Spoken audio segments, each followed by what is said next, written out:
I appeared before the Congressional Committee, the highest representation of the American people, under subpoena to tell what I knew of activities which I believe might lead to an attempt to set up a fascist dictatorship. The upshot of the whole thing was that I was supposed to lead an organization of 500,000 men, which would be able to take over the functions of government. Never before in all our history have these forces been so united against one candidate as they stand today. They are unanimous in their hate for me, and I welcome their hatred.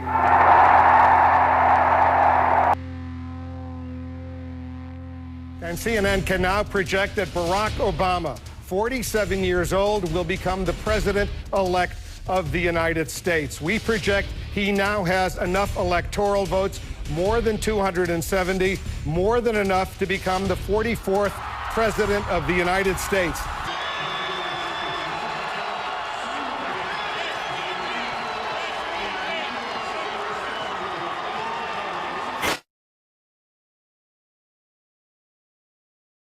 I need all you patriots to start thinking about what you're going to do. Load your damn mags, make sure your rifle's clean, pack a backpack with some food in it, and get ready to fight. I'm not fucking putting up with this. I am not letting my country be ruled by a dictator. I'm not letting anybody take my guns. If it goes 1 inch further, I'm going to start killing people. Arizona Congresswoman Gabrielle Giffords is one of at least 10 members of Democratic leaders, who Democratic leaders say have been targeted because of their vote on health care.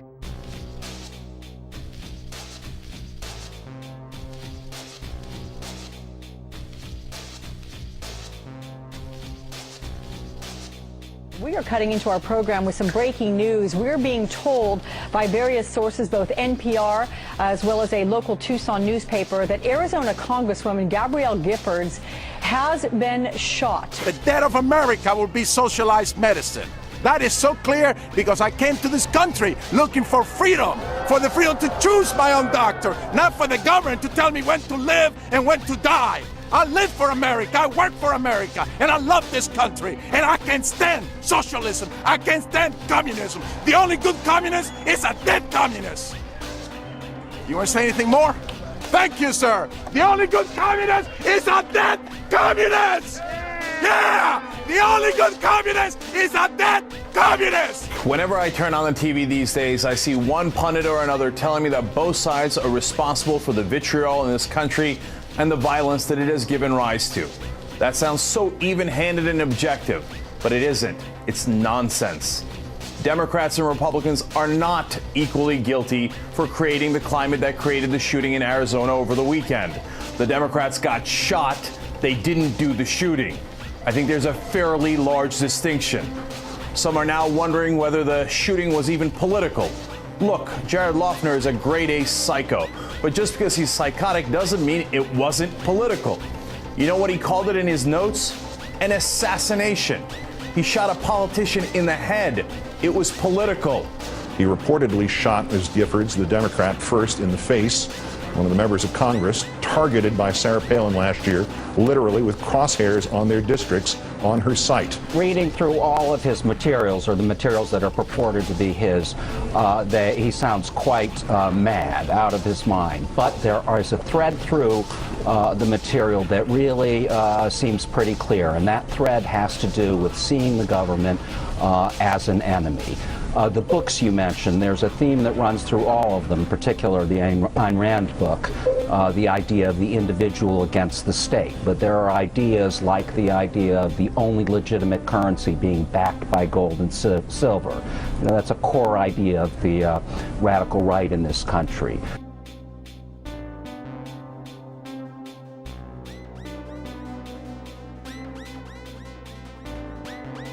In the spotlight tonight, guns, paranoia, and hatred. According to a new report by the Southern Poverty Law Center, the crazies are on the rise. We now have more groups who believe that the federal government is conspiring to take Americans' guns and destroy their liberties as it paves the way for a global, one-world government. And I'm here to tell you 1776 will commence again if you try to take our firearms. Doesn't matter how many lemmings you get out there on the street begging for them to have their guns taken. We will not relinquish them. Do you understand? Last year, the Southern Poverty Law Center counted 1,360 of these groups, an all-time high. Only 149 existed when Barack Obama won the presidency in 2008. Paul Ciancia walked into Terminal 3 at LAX on Friday, pulled out a gun and started shooting.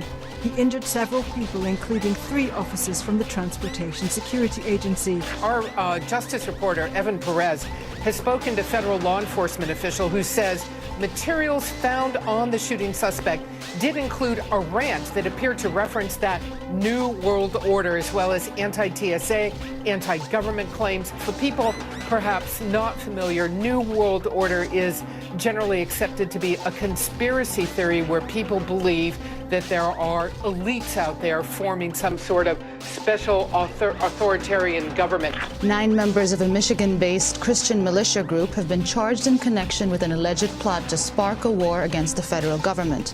On Monday, the Justice Department said the group, known as the Hootery, planned on killing a law enforcement officer and then bombing the funeral procession.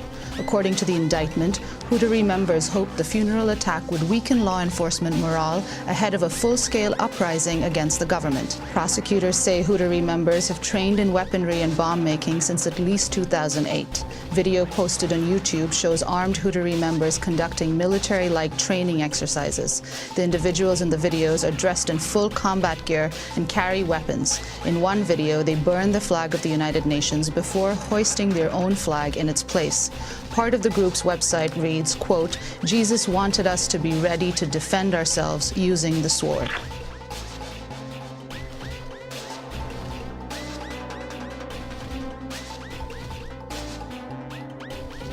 We would never minimize the threat of, Islamic terrorism in this country. Sure. 9/11 is, the Pearl Harbor of our generation.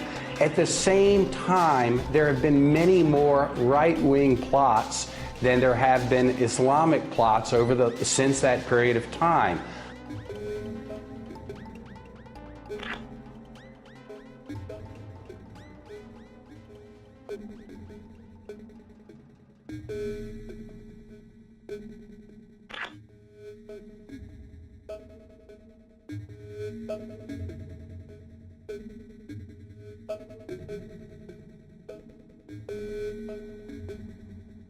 When you look at over the last several months, you've got the man who flies his plane into the IRS headquarters in Austin, Texas. You've got the shooting at a Las Vegas courthouse. You've got the Fort Hood shootings, the Arkansas Army recruiting shootings. There really seems to be a pattern here that the government has to respond to. 44% of Republicans think that an armed revolution in order to protect liberties might be necessary in the next few years. Who is fomenting this fear? Why do presumably normal, rational Americans think that an armed revolution might be necessary in the next few years? According to Alex Jones, President Obama has been stockpiling all of the ammunition. Jones's InfoWars website warns that Homeland Security buys enough ammo for a 7-year war against the American people. Stop being gilded, domesticated garbage. Stop being weak. And when you see a threat coming down on you, deal with it. Become a human again. Stop being weak. We got a bunch of criminals coming down on us. God. Ugh. Murdering scum. I want to get humanity awake. I want to get our forces up. And then I want to bring these people to justice. And you know what I mean. You know what I mean. I want to unleash humanity. Not have a bunch of con artists, pot-bellied, chicken neck pieces of garbage running our world. More importantly, they act like effeminate, cowardly chicken necks because they want to train you to act like that. They want to train you to be weak. Just got some intel from our units on scene. Hit the 3rd floor and there's people trapped on the 4th. The pilot behind this twisted suicide mission was 53-year-old Joe Stack, a software engineer with a grudge against the IRS. Records show 2 software companies he started had been suspended by a state tax board. Thursday morning, federal investigators say Stack used his single-engine plane as the ultimate weapon. But first, he burned down the home he shared with his wife and daughter, who reportedly left Wednesday night after an argument. Then Stack headed to the airport, where he topped off his plane with fuel. They suspect to maximize damage on impact. Why did you bring a loaded gun to a public meeting? Well, here in New Hampshire, I know the law. You can chew gum at church. You can do it. You can ride in on a pogo stick. There's a lot of things you're legally allowed to do. Why did you bring a gun to a meeting with the President of the United States, given the violent history of this country with regard to presidents? You brought a sign that said the Tree of Liberty has to be watered with the blood of tyrants, and you're carrying a goddamn gun at a presidential event. I think those things make people wonder what you're about. Buford Rogers is 24. He's in Montevideo, I should say, Minnesota, and apparently he was getting ready to do some serious damage. He had Molotov cocktails, suspected pipe bombs in his apartment, and he had a plan to execute a terrorist act against local residents. He also, of course, had unspecified firearms as well. Now, have you heard of this story? My guess is this is the first time you're hearing about it. Why? Because his name is Buford Rogers.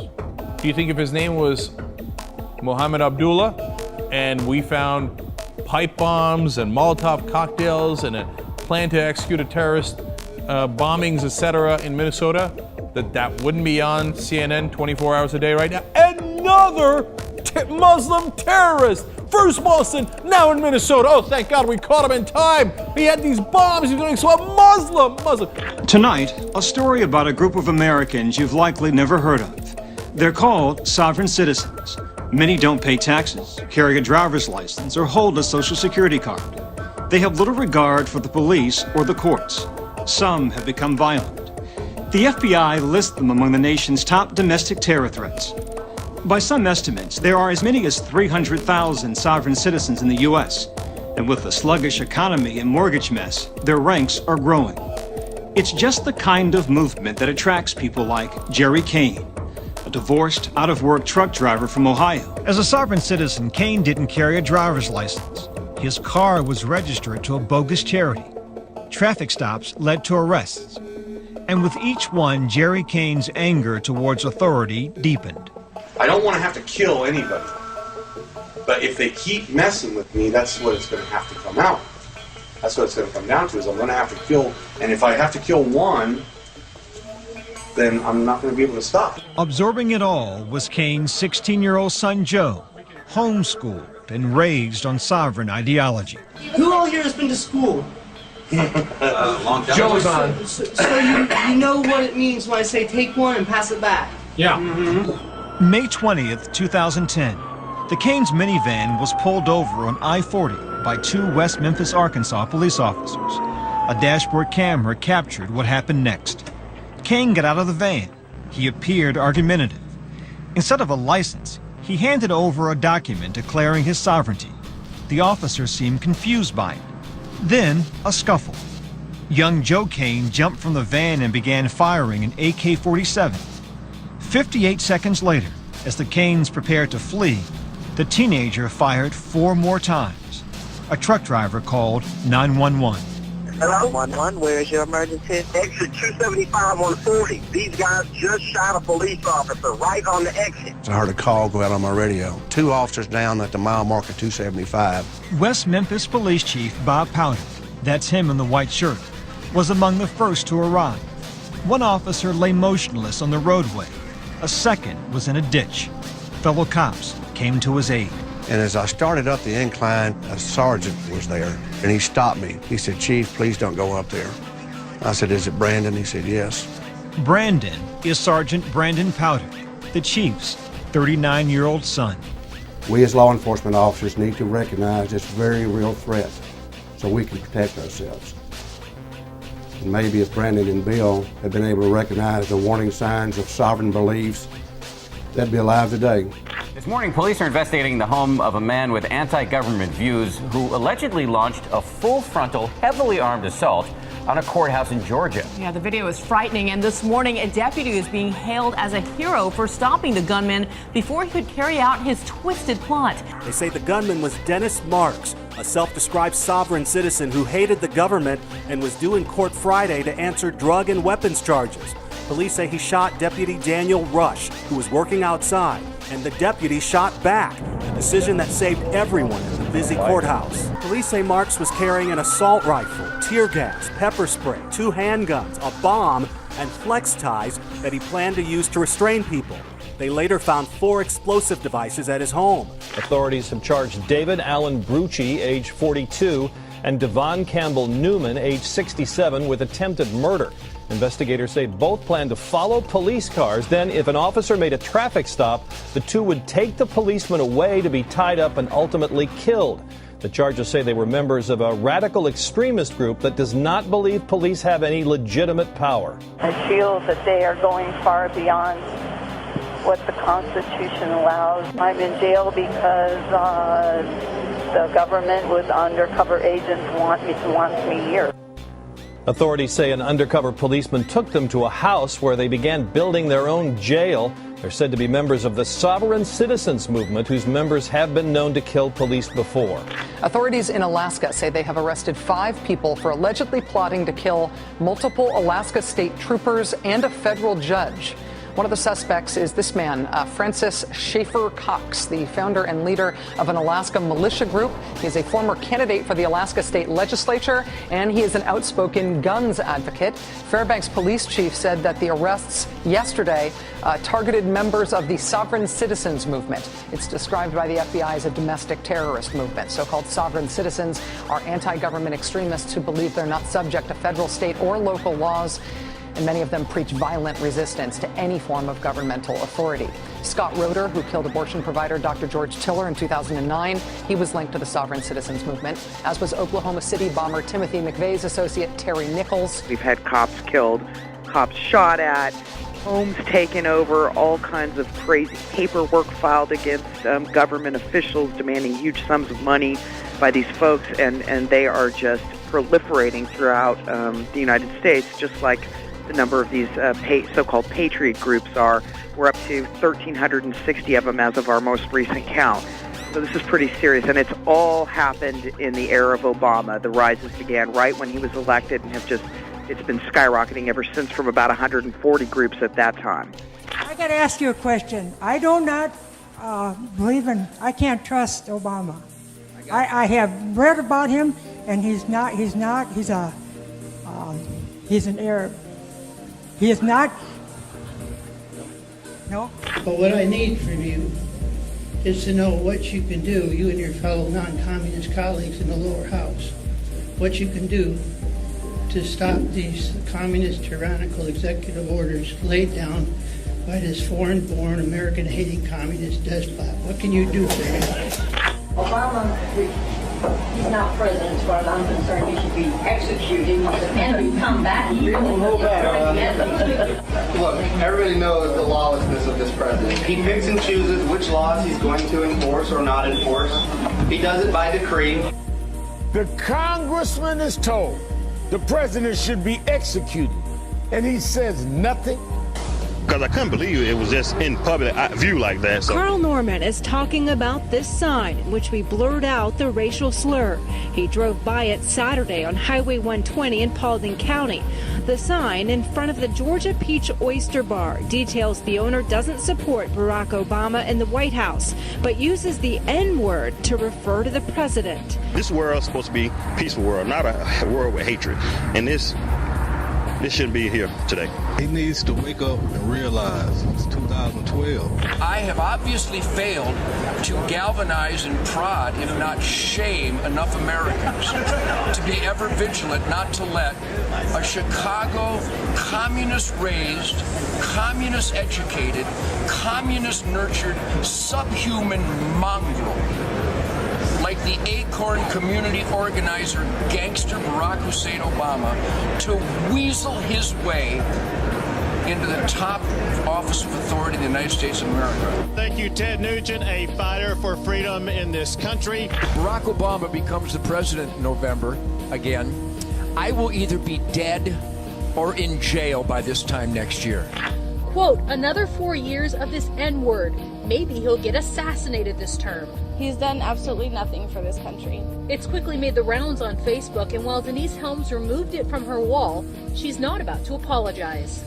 The assassination part is kind of harsh, and I'm not saying like I would go do that or anything like that by any means, but if it was to happen, I don't think I would care one bit. This morning's rain almost kept the Stratford man from putting up his flags, but there was just enough sun for him to put out his American flag and his Nazi flag. That I'm flying as a form of political protest against President Obama's policies and administration. Maine Governor Paul LePage is denying that he ever called for the execution, arrest, or hanging of his political opponents. The reason he had to utter what is, as of yet, the weirdest political denial of 2014 is this excerpt from the first chapter of a new book about the governor written by local writer and blogger Mike Tipping. Tipping describes a series of meetings the governor had with the Maine Constitutional Coalition, a far-right group associated with the militant anti-government sovereign citizen movement. Sovereign citizens call themselves patriots, but the FBI considers them a growing domestic threat. According to Mike Tipping's reporting, LePage, over the objections of his staff, met with the group 8 times in 2013. One of their top priorities was to get rid of the state's Democratic House Speaker and Senate President, whom the coalition accused of committing treason. Believing the state's court system to be illegitimate, they reportedly wanted to try the lawmakers in a common law courts where the people would decide their fate. On a radio show co-hosted by a member of the coalition, here's how they described the governor's response. We also discussed this there, that as far as I know, the penalty for high treason hasn't changed in 100 years. Right. And I didn't say it, but the governor said it. I never opened my mouth and said the word. The governor looked at us and looked at his buddy and said, they're talking about hanging him. Governor LePage told the Bangor Daily News, quote, I was never in the room where execute was used. It never happened. We did not discuss execution, arrest, or hanging. Governor's words, we did not discuss execution, arrest, or hanging. While the substance of the meetings may be in dispute, Governor did not deny they took place. After giving Democratic lawmakers the silent treatment, LePage met 8 times, reported at least an hour each time, with a group that believes things like this. The coming Holocaust will be against Christians and not Jews this time. Older adult homosexuals to recruit younger ones into that lifestyle through homosexual rape.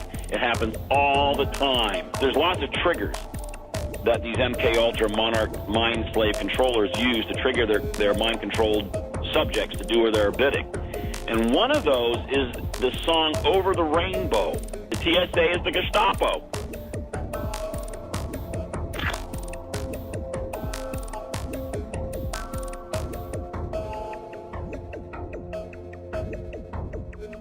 Here's the way they discussed their plans according to court documents. They would target a predominantly African-American school, going state to state while robbing and continuing to kill people.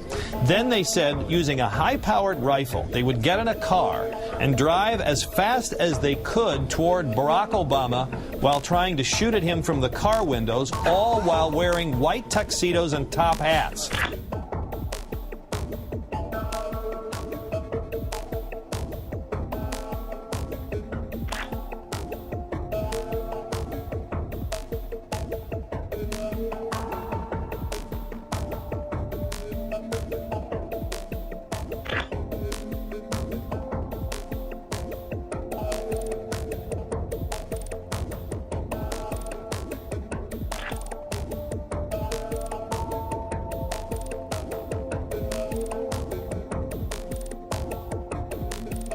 Now to the Sikh Temple Massacre in Oak Creek, Wisconsin, where 6 worshipers were killed Sunday by Wade Michael Page. He died following the attack from a self-inflicted gunshot wound. He was an Army veteran with a long involvement in the neo-Nazi music scene. Page served as a soldier in the Army from 1992 to 1998 when he was discharged for patterns of misconduct. The West is dying with 1.3% child replacement. And I'm not some racialist that's obsessed with race. And all I see worldwide news is how evil white people are. What are you going to do when there's no white people to kick around anymore? That's how they create this illusion. And it's the same thing where you sit around and you go, yeah, these white people, we got to get rid of them. Look at all of them over there. And I'm not some racialist that's obsessed with race. That's like being in a colony of a near extinct group of people. And then it adds to it, the scarcity of it makes it even more of a fetish and an obsession with these so-called minority groups, and it's just a disastrous situation. You got 94% of the world that's not white.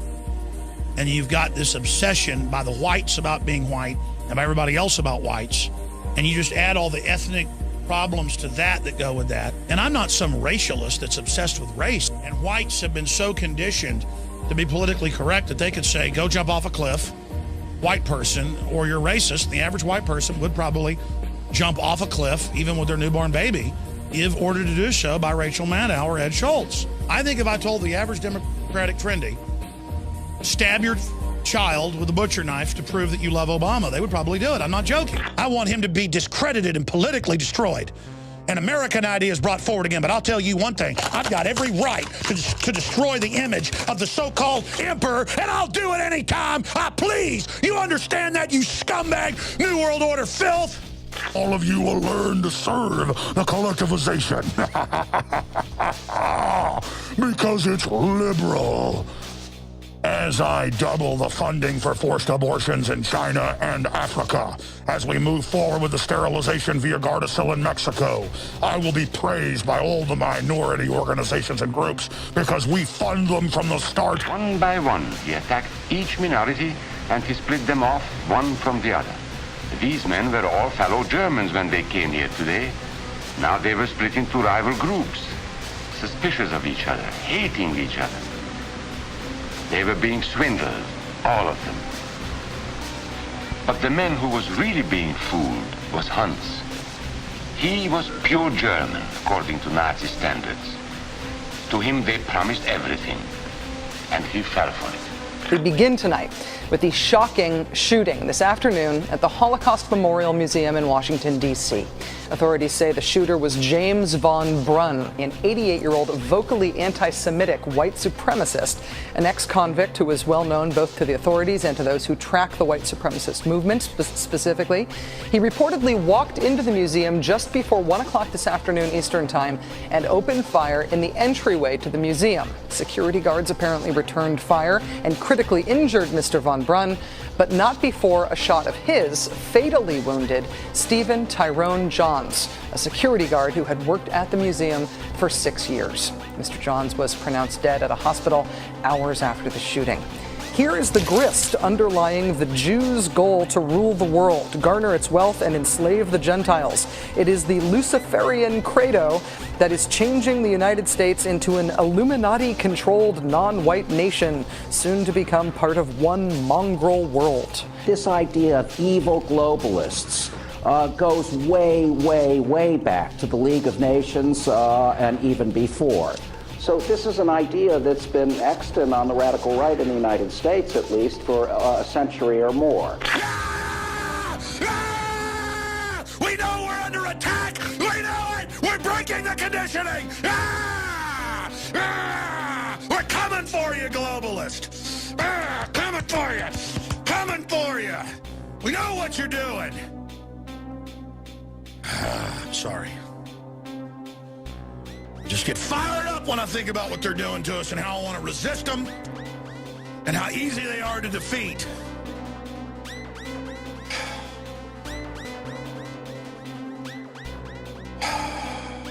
All it takes is one person to create another Oklahoma City situation.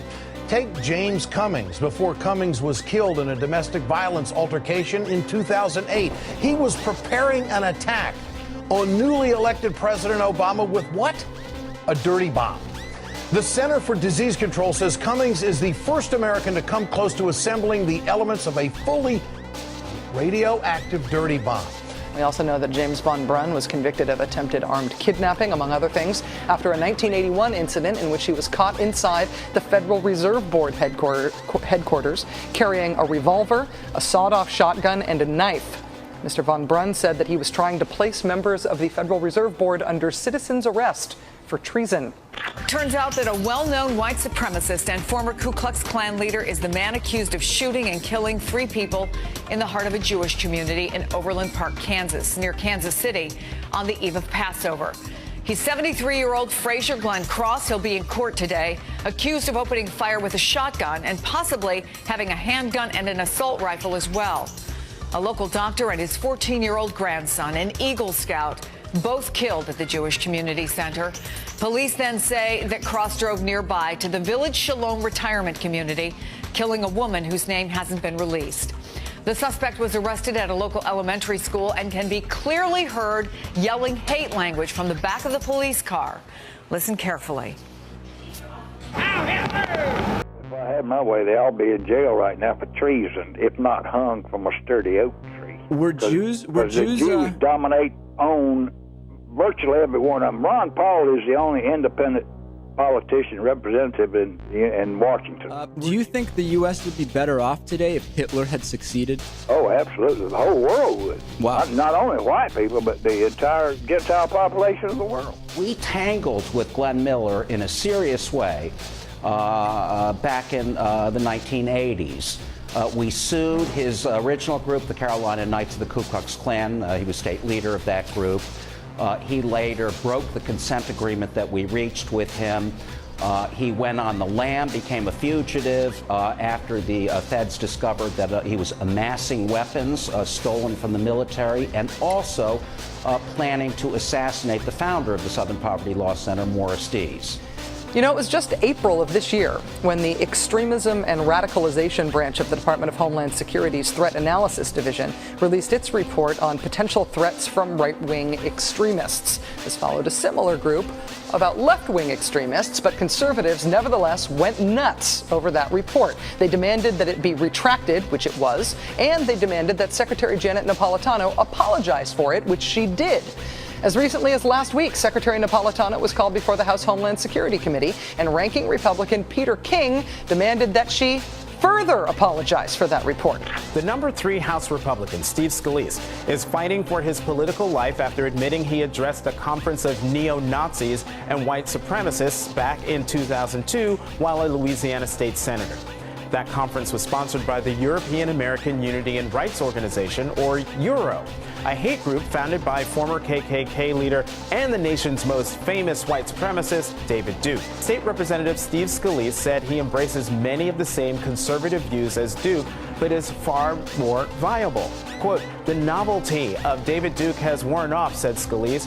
"The voters in this district are smart enough to realize that they need to get behind someone who not only believes in the issues they care about, but also can get elected."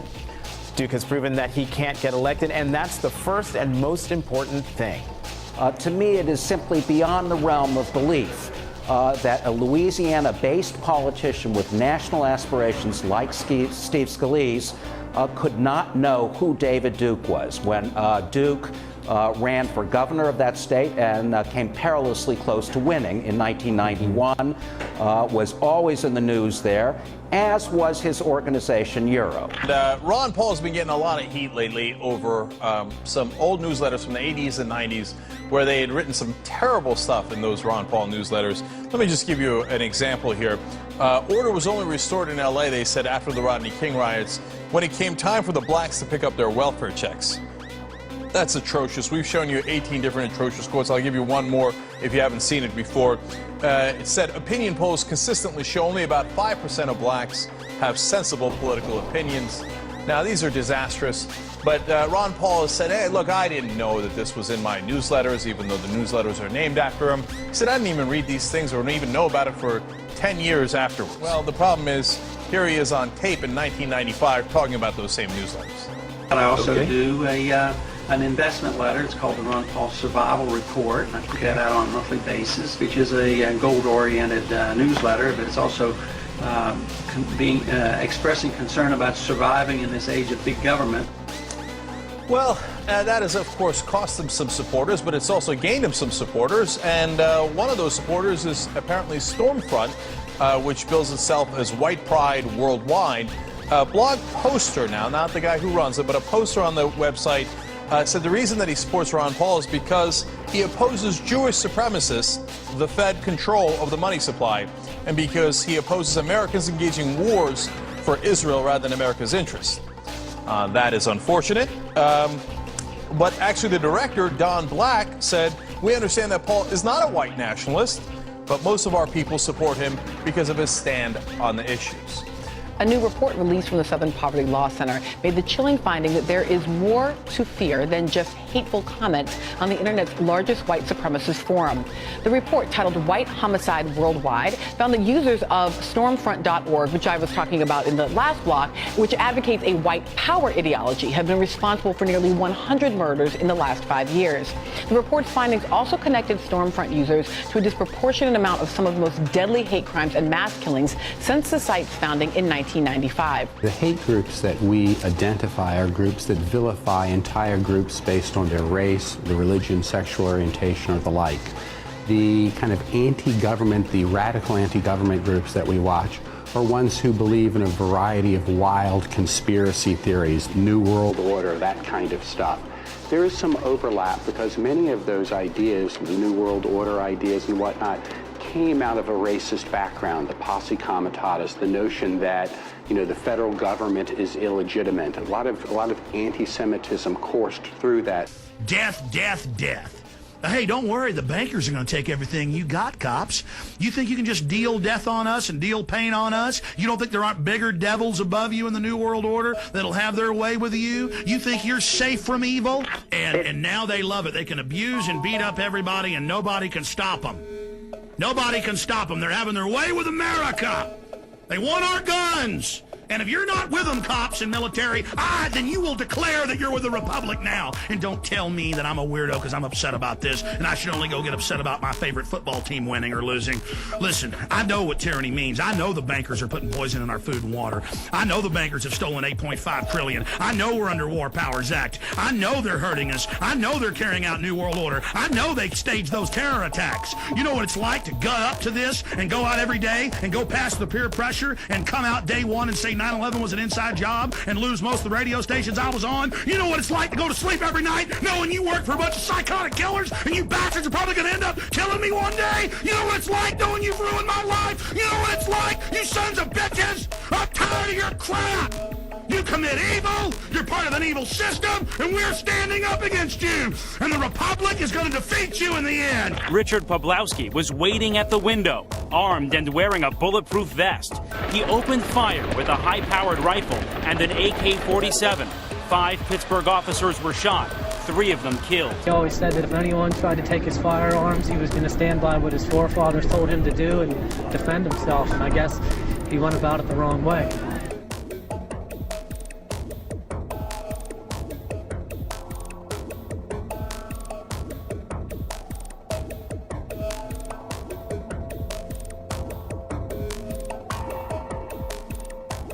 He just basically told me he didn't like the Zionist control over our government. He didn't like that there was about to be military policing. He didn't believe in the fact that there was about to be a gun ban. He didn't like anything that was going on in the political forefront. And he was basically very politically active, and he didn't agree with what was going on right now in the United States of America. A witness says Richard Pawlowski taunted and tried to provoke officers guarding him at his UPMC hospital room after the police killings. Officer Thomas DeFola says Pawlowski tried to get a rise out of them, first saying, quote, "I'm sorry I killed 3 of your friends today." But later, quote, "All of you cops are expletives. You are on a big power trip. I should have killed more of you." Hundreds of armed demonstrators faced off with the federal government in southern Nevada over the weekend, and the federal government blinked. Just another reminder that whether or not the law is enforced depends on who you are and whether or not you have the right-wing media on your side. Battle of big government versus the rancher. It's big government versus the rancher, and Mr. Bundy is not backing down. When push comes to shove, when it comes to the Constitution, folks aren't going to back down. I'll be honest, we saw what happened at Waco and the Branch Davidians. I'm concerned. Right now, the biggest story in the right-wing media is the face-off between federal agents and this man, Nevada rancher Cliven Bundy. America better wake up if we're going to live in this country with any kind of freedom and liberty. Mr. Bundy owns around 500 head of cattle. They've grazed on this plot of land in southern Nevada for decades. But Bundy doesn't own that land. The federal government does. And in order to graze cattle on federal land, managed by the Bureau of Land Management, you have to pay land use fees. Bundy stopped paying those fees in 1993. He now owes the government over $1 million. You see, Bundy doesn't think the federal government owns the land. In fact, he doesn't recognize the federal government at all. I abide by all of Nevada state laws, but I don't recognize the United States government as even existing. The courts disagree with Mr. Bundy's reading of the Constitution and have ordered him to pay for his use of the land like every other rancher does. Last year, a federal district court ruled that the BLM was entitled to seize and remove Bundy's cattle. He owes the American people $1 million because he has not obeyed the laws. Earlier this month, the BLM started rounding up some of Bundy's cattle that illegally graze on federal lands. No BLM! No BLM! On Wednesday, a confrontation between Bundy family members and supporters and federal rangers went viral. Comply! Comply! The feds say officers were assaulted and a police dog was kicked. While Bundy family members allege they were thrown to the ground and also tased. We have always said that we will do whatever it takes. We've never defined that. And I think that's one of the reasons they're here with such force, is they're scared of us. Within days, Bundy became a symbol of the fight against an out-of-control federal government. We need guns to protect ourselves from a tyrannical government. Hundreds of states' rights protesters flocked to Bunkerville, Nevada to support Bundy. Many of them armed. After a days-long standoff with federal authorities, Cliven Bundy won the day. Two of the mountain men guys came up to him, were aggressing on him. Then one of them ran back to his vehicle and grabbed an AR and came back with an AR in his hand, and Rick had the draw on him. And then the two of those ran off. That was this close to him having to shoot that ding-a-ling. And that is what Cliven Bundy's neighbors are so worried about now. A stranger deciding they have to shoot somebody, maybe another armed stranger who came to Nevada in the hopes of taking part in the great fantasy uprising against the tyrannical government. Or maybe just a local resident who didn't know what to make of these armed outsiders reportedly setting up checkpoints and stopping some local residents on their way home from work, asking for proof of residency. We're on our way to Vegas, baby. This seemingly happy couple are behind Sunday's deadly shooting rampage in Las Vegas that left 3 dead. I love you so much. But Jared and Amanda Miller were anything but happy. Jared, seen here crying about going to jail and missing his wife. I just wish they could understand. The two claim to have been involved in the standoff at Cliven Bundy's ranch that made headlines a few weeks ago. That incident, a standoff that rallied supporters from around the country who felt the government was unfairly persecuting the rancher. Within the last few days, their anti-government stance seems to take a chilling, deadly turn. Jared Miller's Facebook page includes this post on Saturday, quote, "The dawn of a new day. May all of our coming sacrifices be worth it."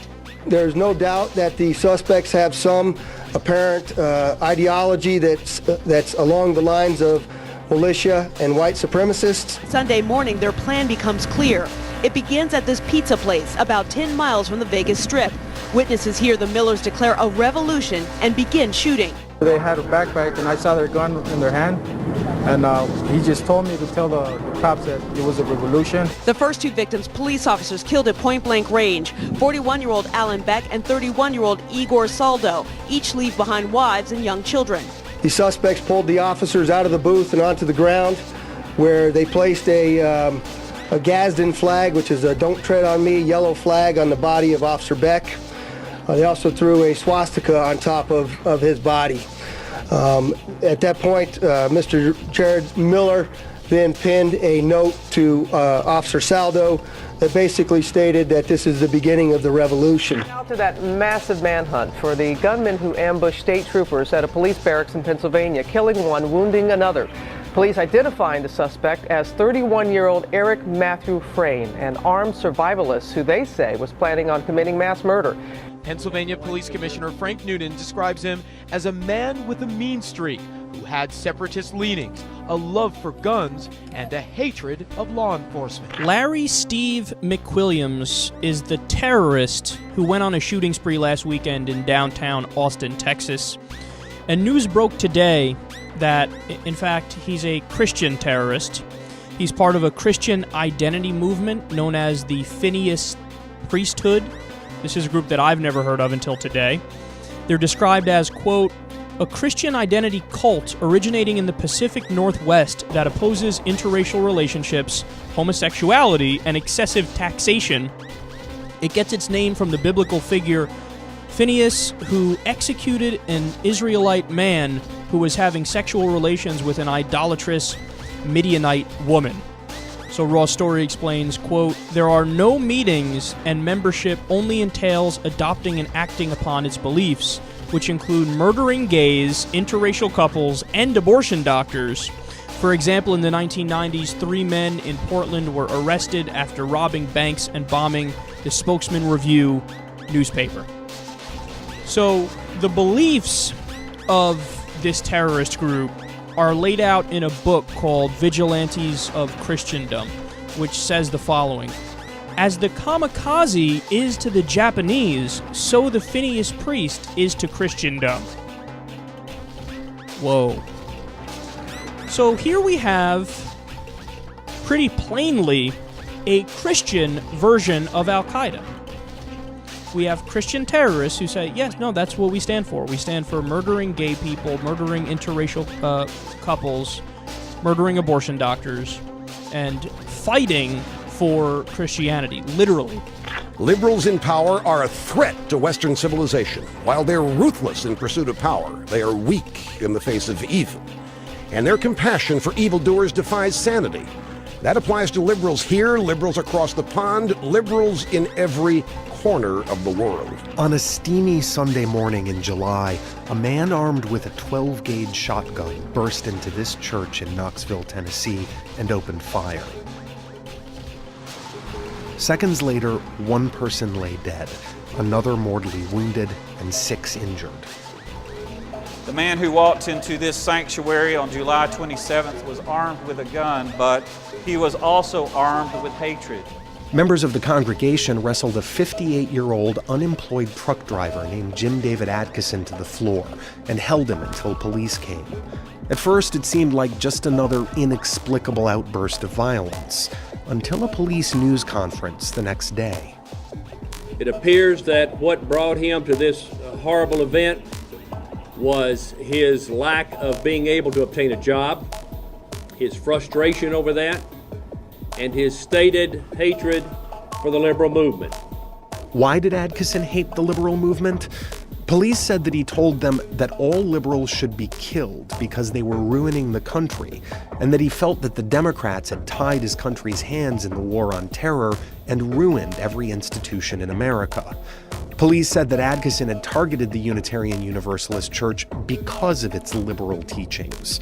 The church advocates social justice and tolerance, and it openly welcomes gay, lesbian, and transgendered members.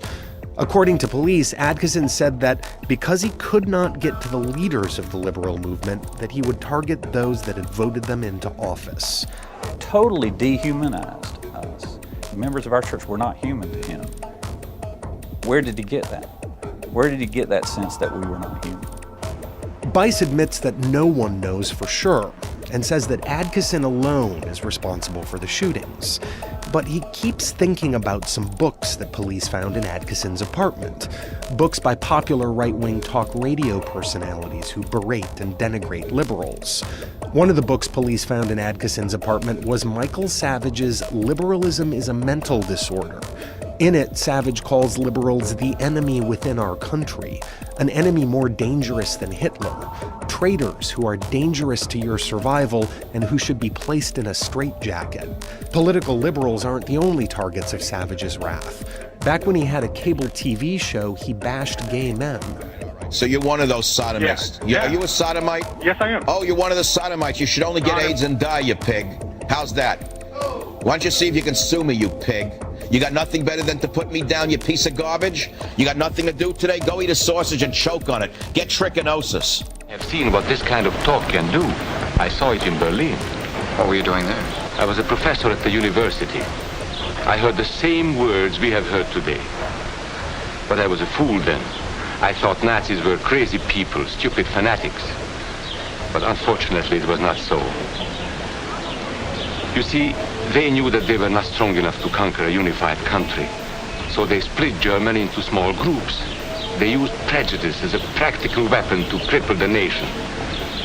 Of course, that was not easy to do. They had to work hard to do it.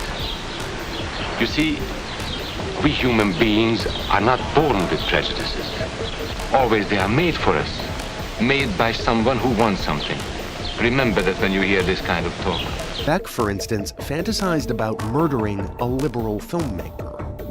I'm thinking about killing Michael Moore, and I'm wondering if I could kill him myself or if I would need to hire somebody to do it. I think I could. I think he could be looking me in the eye, you know, and I could just be choking the life out. Is this wrong? Michael Reagan, son of the former president, suggested that people who claimed that 9/11 was an inside job, a U.S. government conspiracy, deserved to die. Take them out and shoot them. They are traitors to this country, and shoot them. But anybody who would do that doesn't deserve to live. You shoot them. You call them traitors, that's what they are, and you shoot them dead. I'll pay for the bullet. Neil Bortz went after victims of Hurricane Katrina. That wasn't the cries of the downtrodden. That's the cries of the useless, the worthless. New Orleans was a welfare city, a city of parasites, a city of people who could not and had no desire to fend for themselves. You have a hurricane descending on them, and they sit on their fat asses and wait for somebody else to come rescue them. Byron Williams, after hearing Glenn Beck talk about the Tides Foundation and the ACLU, loaded up his car with a handgun and a long gun and set out to kill the people Beck told him were ruining the country. He got in a shootout with cops that resulted in 60 rounds being fired. But luckily, thanks to the good work of the police, never made it to the Tides Foundation, where he had planned to commit his massacre. We didn't hear much about the right-wing fringe activity that was being fed with the anti-liberal, anti-government hate talk of the Tea Party in its oddball leaders like Glenn Beck and Sarah Palin. We barely heard about the Donnie Baker murders, for example, where a disgruntled anti-immigration Fox News fan set out to murder 7 Chilean college exchange students because he regarded them with the same level of hate that the Tea Party promotes every day they stand in front of a microphone. In the end, he murdered 2 of those people and he wounded 5 others. The hate trail led right to the front door of the teabagger-type anti-government movement. Traditional media not once made the connection. Then there were the Joshua Cartwright murders, where an anti-government type murdered 2 sheriff deputies who were answering a domestic violence call. Crazy Joshua Cartwright for months had complained that he was furious about a black man being elected as president. No doubt Crazy Cartwright was watching the same TV news network as Scott Roeder, who was so moved by Fox News chanting "Tiller the baby killer" that he took it on himself to murder an abortion doctor.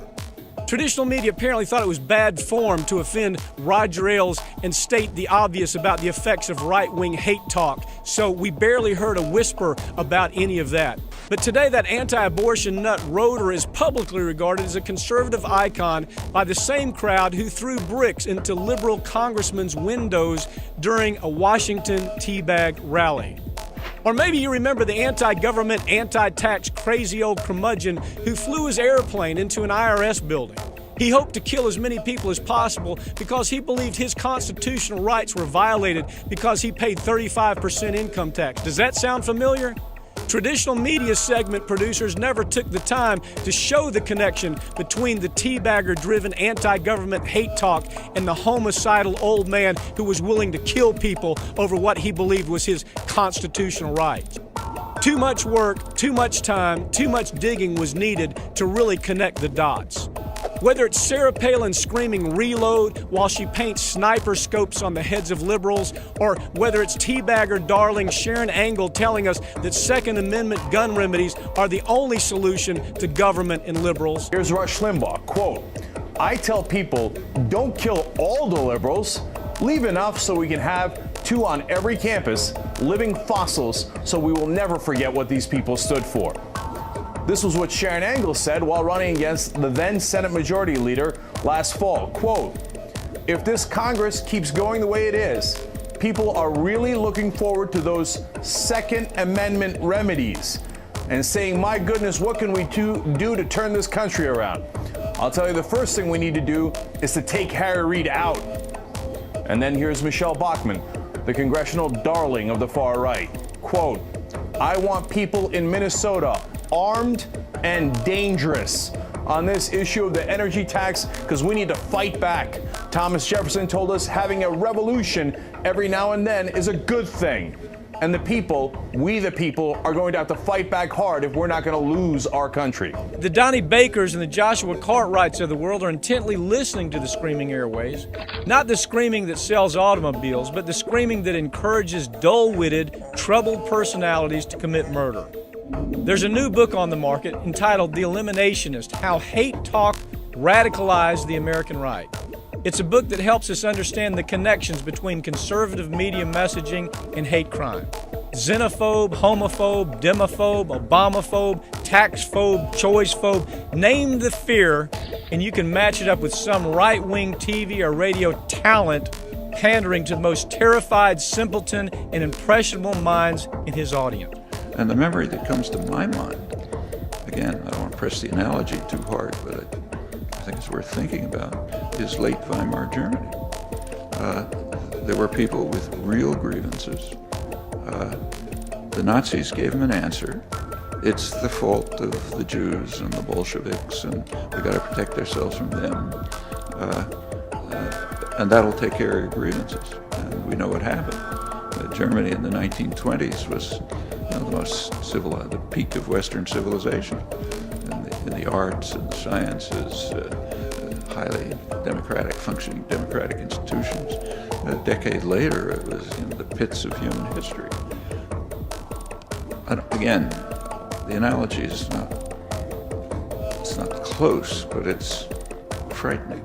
And unless an answer can be given to these people, unless they can be led to understand what's really happening to them, we could be in for trouble.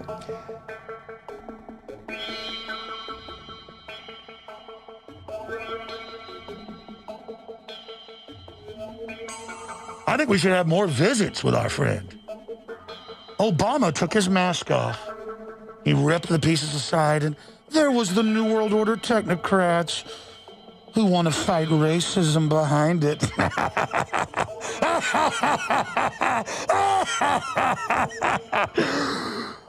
Remember to brush with fluoride, boys and girls, and take your shots. Obama loves you.